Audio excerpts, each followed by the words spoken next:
We should really laugh away accusation of anti-Semitism. I know that if you are a political figure, they think it is fatal if someone calls them anti-Semitic. But if you are an academic, if you are an activist, if they call you, wear that as a sign of distinction. This proves that I am working for the right side, for the just cause.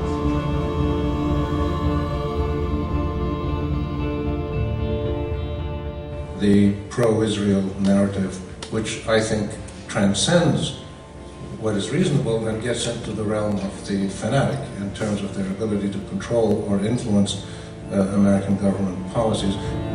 James Baker and his president, the good George, they were able to stand up to Israel and get them to the table, get them to negotiate, twist their arms.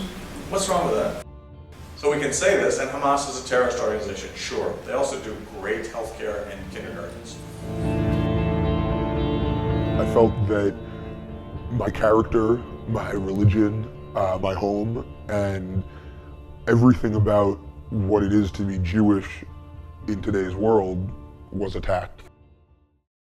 In many academic institutions around the U.S., Israel has become the subject of relentless criticism and outright demonization. According to a 2006 report to the U.S. Commission on Civil Rights, anti-Semitism and anti-Israelism find expression inside and outside the classroom, in course syllabi, student newspapers, campus posters, rallies, lecture halls, and a host of other ways within the university. Middle East Studies departments and centers are particularly egregious in their promotion of anti-Semitism and anti-Israelism. The demonization of the Jewish state on campuses undermines university administration claims of providing a hostility-free learning environment. Instances of professors abusing their position to demonize the Jewish state are most common in such bastions of radicalism as the University of California system, especially at UC Irvine and UC Berkeley, and also at Columbia University in New York. It's somewhat surprising to find this at Northeastern University, which is generally considered a less political place.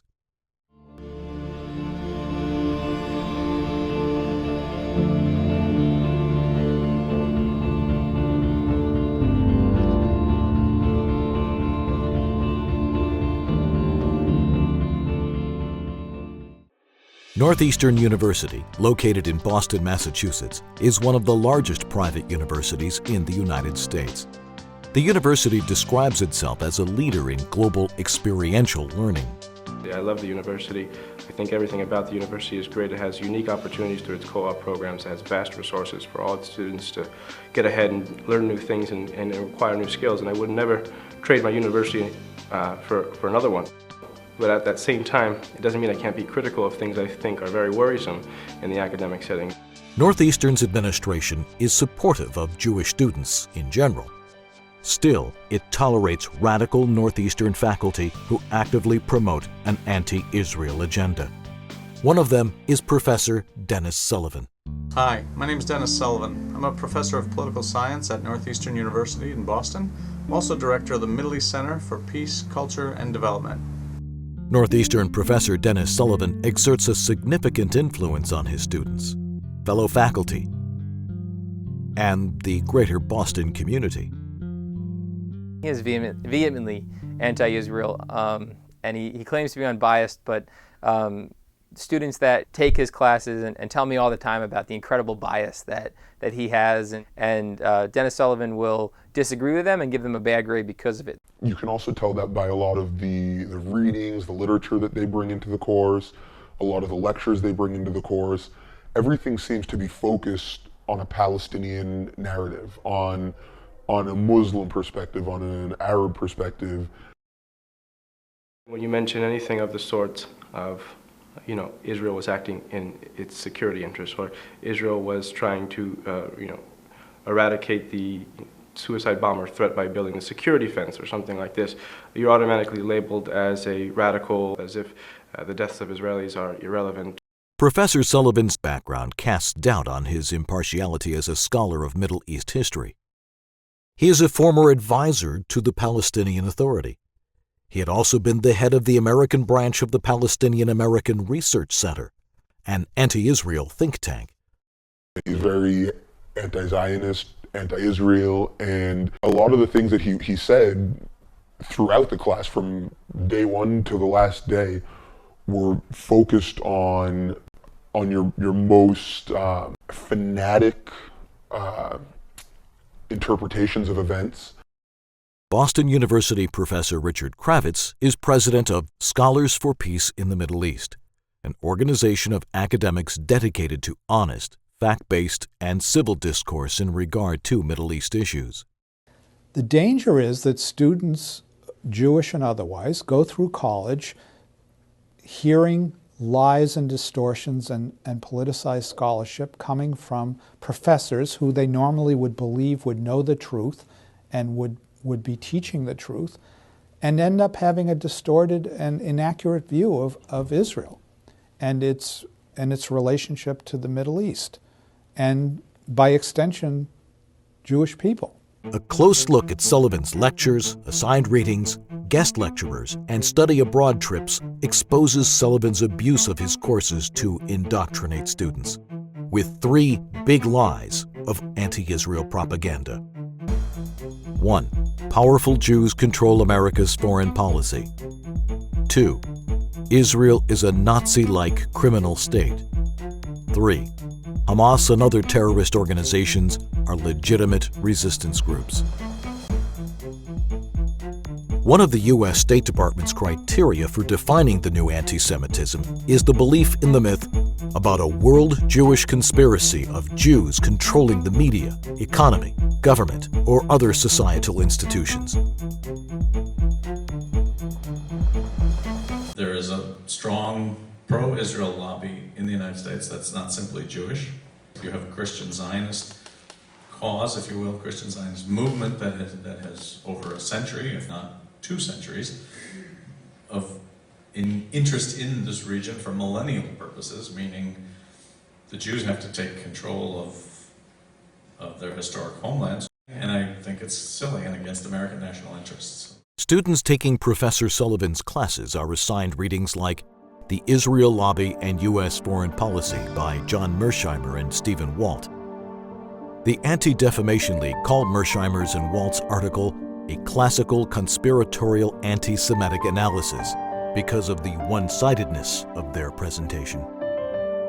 They may not be anti-Semites themselves, but they made a cynical decision to cash in on anti-Semitism by offering to dress up old hatreds in the dowdy Brooks Brothers suits of the Kennedy School and the University of Chicago.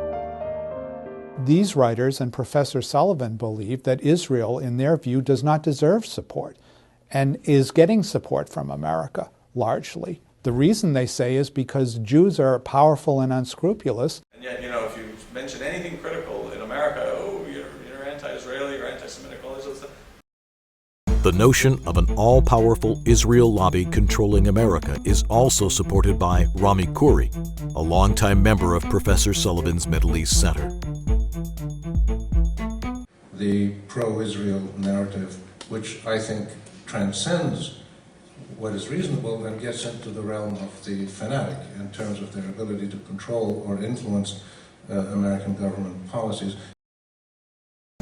Denis Sullivan sends Northeastern students on study abroad trips he calls the Dialogue of Civilizations, 4 to 6 week faculty-led trips that provide Northeastern students with a global experience. In 2009, it brought students to Egypt, where they met with Zahi Hawass, a former Minister of State for Antiquities Affairs who regards American Jews as part of a worldwide conspiracy. التشريد بتاعهم ده منتشر بقى في العالم كله. في العالم كله. قوة راحوا أمريكا، سيطروا على اقتصاد أمريكا. طبعا هم عندهم تخطيطهم كله إن هم القلة بتاعتهم سيطرت على كل العالم. According to the State Department, another definition of the new anti-Semites is their practicing of drawing comparisons of contemporary Israeli policy to that of the Nazis. Such comparisons are the second big lie in Sullivan's courses, in which he teaches students that Israel is a Nazi-like criminal state. Sullivan assigns his students readings from the factually dubious book, The Ethnic Cleansing of Palestine by radical professor Ian Pappé. Ian Pappé, who did write a book called The Ethnic Cleansing of Palestine, recently published. Essentially, it's one big lie, in my view. Its sources are suspect, incorrect, distorted, invented in part. Pappé argues that Zionism is one of the most dangerous identities in the world and has called for an international boycott of Israeli academics. He is a prominent opponent of the two-state solution for Israel and Palestine and favors the elimination of the only Jewish state. The only racist state is the Jewish state of Israel. And I think that the message of ethnic cleansing is the message of criminalizing not the policies of the state of Israel, but criminalizing the state of Israel. And we should do this.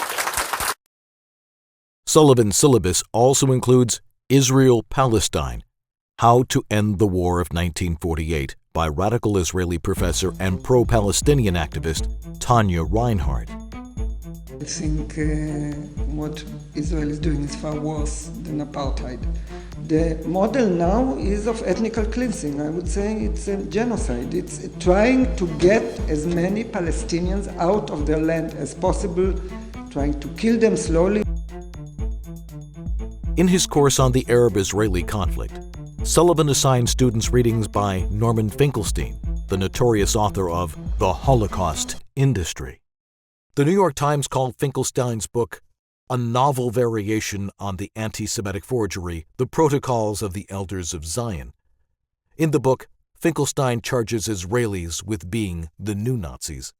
The Zionists indeed learnt well from the Nazis, so well that it seems that their morally repugnant treatment of the Palestinians reveals them as basically Nazis.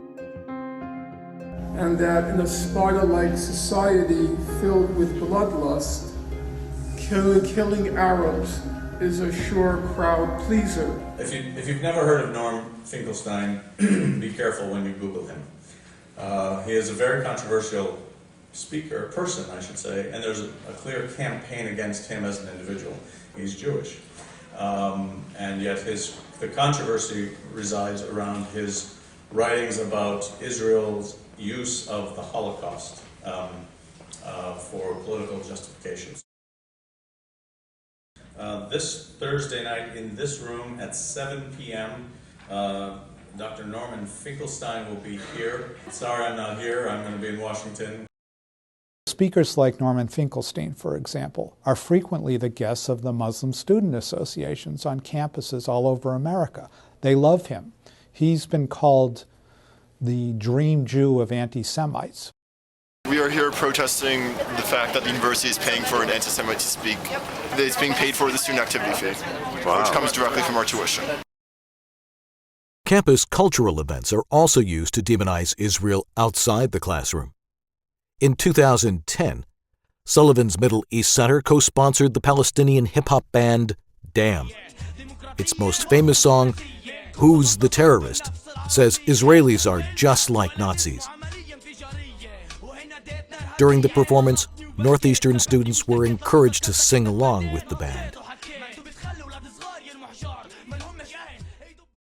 Every single thing that they would do, historically, religiously, he would find a way to make that to demonize it and to make it look like an evil action against an innocent child. During Sullivan's 2009 Dialogue of Civilizations trip, students went to Syria, where they met with officials of the tyrannical Assad regime, which is currently in the process of slaughtering tens of thousands of its own people. These officials included Syria's head of propaganda, Minister of Information, Moshe Bilal. Bilal has referred to the Jewish state as the barbaric and racist state of Israel, and the snake ready to attack at any minute, even if it knows it will die. On March 19, 2011, Northeastern University hosted a lecture by the Grand Mufti of Egypt, Sheikh Ali Goma, titled The Radical Middle: Building Bridges Between America and the Muslim World. Professor Sullivan characterized Goma's visit to Northeastern as a momentous occasion, adding that at the core of the Middle East Center is the desire to have these kinds of dialogues. Northeastern's provost, Stephen Director, personally thanked the Mufti for his thoughtful, stimulating presentation. But the Northeastern community was not told that Mufti Goma is a vicious anti-Semite and supporter of terrorism. In 2006, Goma wrote an article in which he repeated the ancient blood libel lies against Jews by referring to Israelis as bloodsuckers who planned to prepare a matzah using human blood and violated all the principles accepted by the human race. Addressing the terrorist organization Hezbollah, the Mufti assured that its jihad against the Jewish state will not be in vain. He also supported suicide bombers. While Sullivan teaches students to believe that Israel is an evil genocidal state, he also encourages them to admire Hamas and other terrorist organizations, despite them being outlawed by the United States. Supporting Hamas, which openly calls for the murder of all Jews, is also defined as anti-Semitism by the State Department, which condemns justifying the killing or harming of Jews in the name of a radical ideology or an extremist view of religion. Professor Sullivan would not like to use the word terrorist or terrorism. In fact, Sullivan finds much to praise about Hamas. So we can say this, and Hamas is a terrorist organization, sure. They also do great healthcare and kindergartens. Hamas doesn't recognize Israel. So what? The Hamas kindergartens are, in fact, notorious indoctrination factories, instilling young children with vicious hatred and enmity towards Israelis and Jews, while promoting love of martyrdom.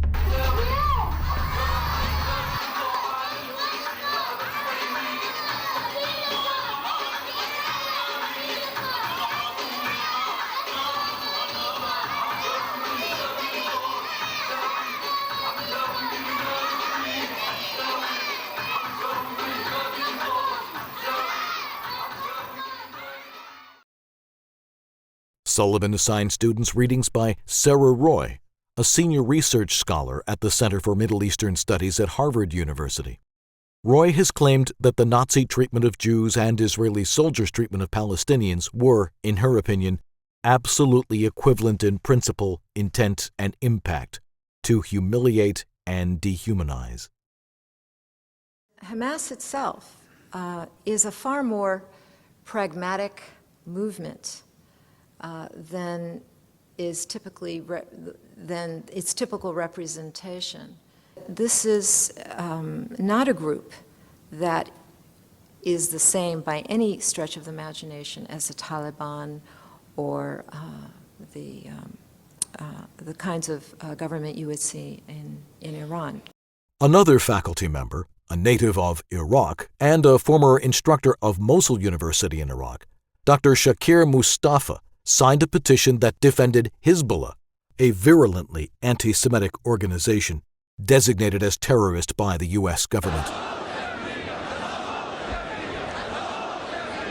The petition accuses Israel of a racist, supremacist ideology that denigrates the indigenous population, their culture, and their very existence.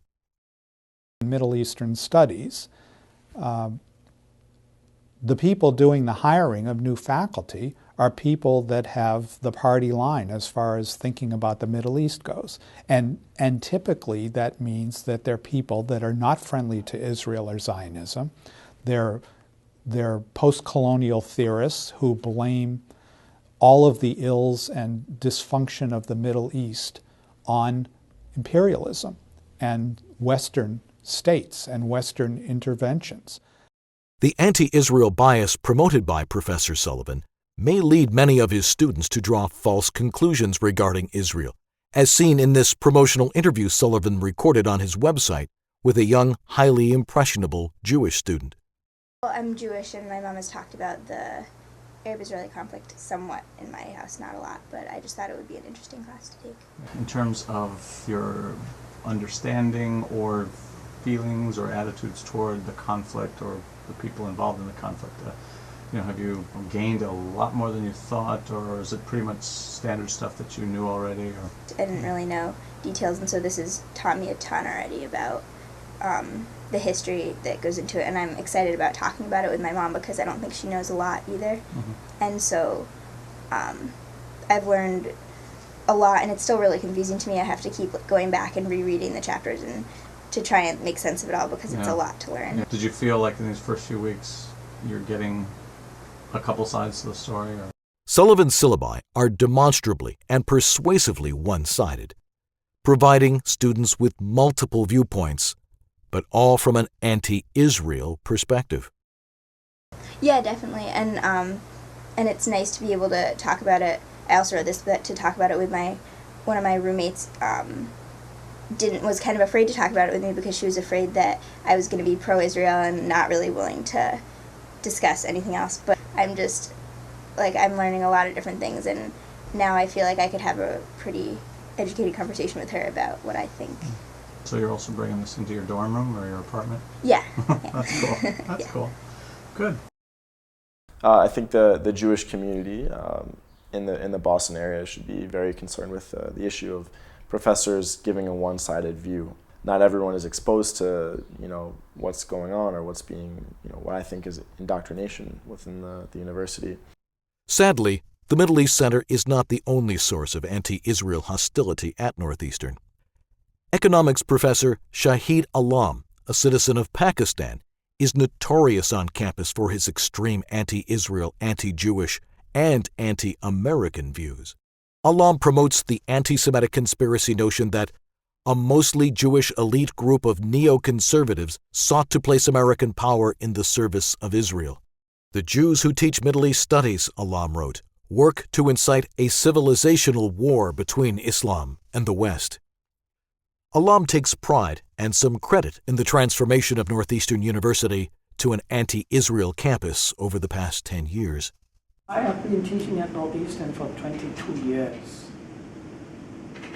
And, 10 years back, if I were to articulate the most modest, mildest of criticisms about Israel, there'd be a group of students who would jump on my jugular. And not one student would speak for the other side. Today, over the last few years, that situation has been entirely reversed. Completely reversed. So that, most of my students, many of my students understand the truth, know the truth. The young people know the truth. In his 2004 article, Alam compared America's founding fathers to the terrorists behind the 9/11 attacks. The 19 Arab hijackers too demonstrated their willingness to die and to kill for what they believed was their dream. Partisans of Israel have been trying to shut out the daylight of truth about Zionism, about Israel, and the history of these two, and their crimes against humanity, their war crimes. I sort of pity the Israelis, because their whole life depends upon defending lies. Alam openly admits that he uses his classroom as a platform to promote his political and anti-Israel agenda. When I speak, in every course, all my courses are about the matters which allow me to talk about colonialism, settler colonialism, imperialism. Professor Alam abuses his role as an educator by transforming his classroom into a platform to indoctrinate and intimidate students. I talk about all these things, and people listen with great appreciation and attention, and no one disagrees. If there are one or two people who want to say they don't, because they can sense that they will get no support from the class. The striking thing about the anti-Israel, pro-Palestinian, politically correct position is that it really doesn't allow for discussion. And I think it doesn't allow for discussion because in a fair fight they'll lose. So they have to use their monopoly of the platform to exclude the other voice, lest people hear what the other side of this story is.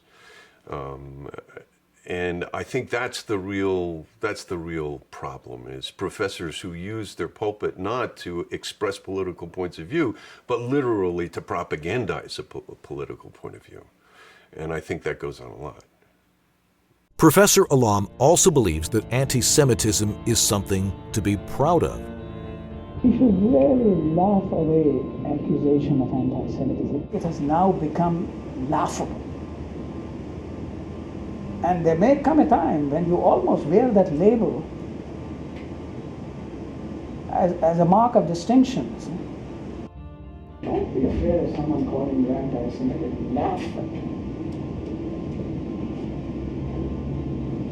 Okay. Thanks for listening.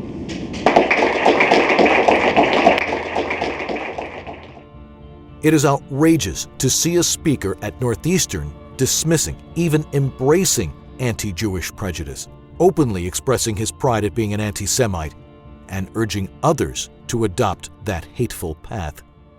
An important and sad part of this story is the failure of college administrations to come to the defense of Jewish students and to even try to create an atmosphere on campus where Jewish students in particular and specifically are not made to feel uncomfortable.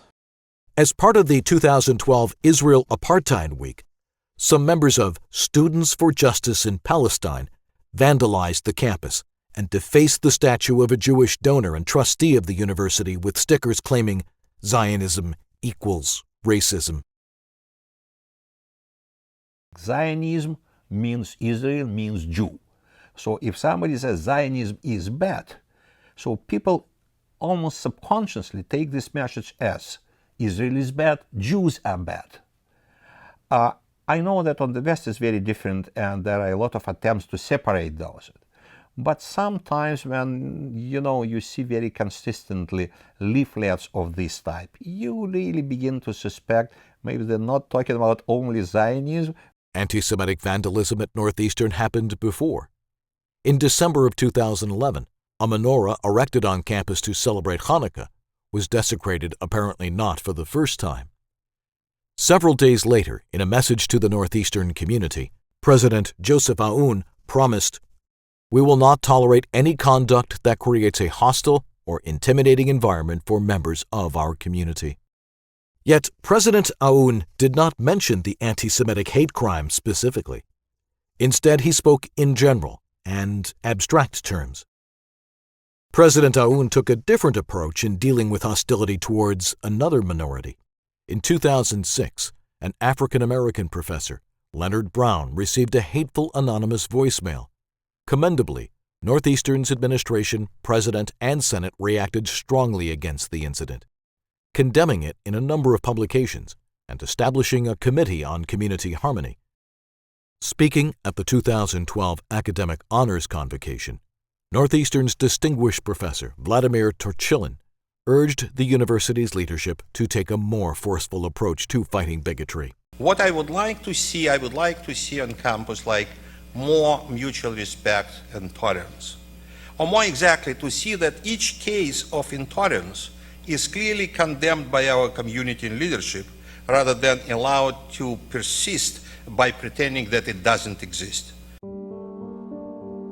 Several other Jewish professors concerned about the hostility towards Israel and its supporters on Northeastern University campus declined to make these concerns public for fear of retribution. It's time for the university to stop ignoring the problem. Northeastern needs to respond responsibly, as is befitting a great educational institution, to the hostile environment on campus and related anti-Semitic occurrences. the hijacking of Holocaust education and remembrance programs to demonize Israel and compare it to Nazi Germany, the promotion by Northeastern professors of the anti-Semitic notion that the Israel lobby controls American foreign policy, inclusion in the Middle East Studies curriculum of discredited academics who demonize Israelis.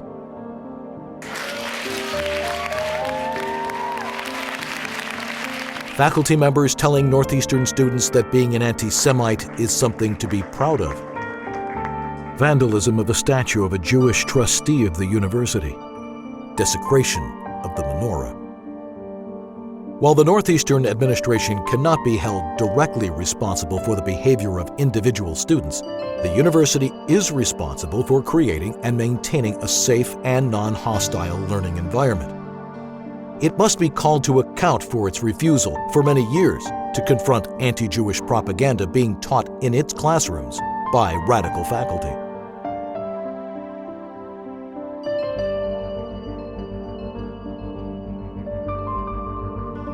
These radical faculty have engaged in a systematic effort to use the school for anti-Israeli propaganda that borders on, and likely encourages, anti-Semitism.